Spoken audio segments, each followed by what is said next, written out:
An insight into the reason Kate and William decided not to hold hands in public amid rift rumors.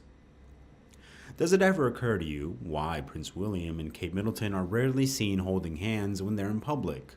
Unlike Prince Harry and Meghan Markle, who regularly show displays of public affection, the Prince and Princess of Wales often opt to walk solo during engagements. To be specific, royal fans cannot help but notice the huge difference between the Cambridges and the Sussexes in the way of showing affection towards their partner. The Prince and Princess of Wales joined the Duke and Duchess of Sussex to greet crowds at Windsor, September 11th. But there was a major difference between the two couples, as Prince Harry and Meghan walked towards the crowd in Windsor, who had gathered near the castle and the Queen's estate. They held hands. Meanwhile, Prince William and Kate didn't. This is nothing new. The Prince and Princess of Wales are rarely seen holding hands in public, while Harry and Meghan seem to often show public displays of affection. Prince William and Kate's body language, alongside Prince Harry and Meghan Markle, also triggered debate when the two couples met crowds at Windsor and expected floral tributes for the late Queen. To address the ongoing rift rumors, body language expert Judi James commented, William and Kate's habit of not holding hands in public seems to be based on a conscious decision rather than any aversion to this particular form of PDA.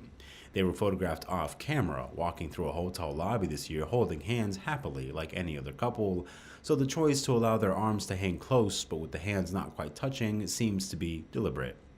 Their more tactile PDA includes back touching or placing an arm around each other's waists. While Harry and Meghan were using their signature gesture of holding hands, William and Kate used their own customary pose of having their arms hanging down by their sides, with the hands almost brushing against one another, but not quite. These gestures reflect high levels of affection and attraction, so there might be a practical reason to avoid the hand clasp. The Duke and Duchess of Sussex held hands as they looked at the tributes, with Harry at one point affectionately putting his hand on Meghan's back. The couples spent over 40 minutes viewing the flowers and tributes and were seen pointing to and discussing them as members of the crowd waved to them. Speaking about their public displays of affection, Imbal said, looking at Harry and Meghan, they are certainly in love. They haven't been married for that many years and are still having babies, which is a very loving stage of a relationship. Prince Harry joined members of the royal family after the news of the Queen's death had been announced to the world, while William arrived with Princes Andrew and Edward and Sophie, Duchess of Wessex, earlier in that afternoon. The king ordered his warring sons to set aside their ongoing feud ahead of the Queen's funeral, leading the pair to reunite in public for the first time in more than 2 years. The brothers have kept a distance from each other since the Sussexes quit as working royals and moved to California, and their decision to speak out about their life inside the royal family.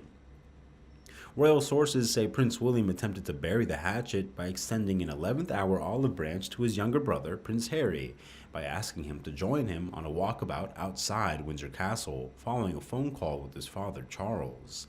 In a scene that clearly delighted royal fans who had come in their hundreds to the gates of Windsor Estate to mourn the Queen's death, William and Harry walked out side by side with wives Kate and Meghan.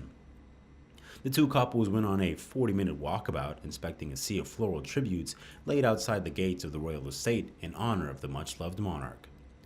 Experts predict the moment could provide a turning point in the frayed relationship between newly titled Waleses and the Sussexes, who have been at odds following a series of damaging interviews by Harry and Meghan.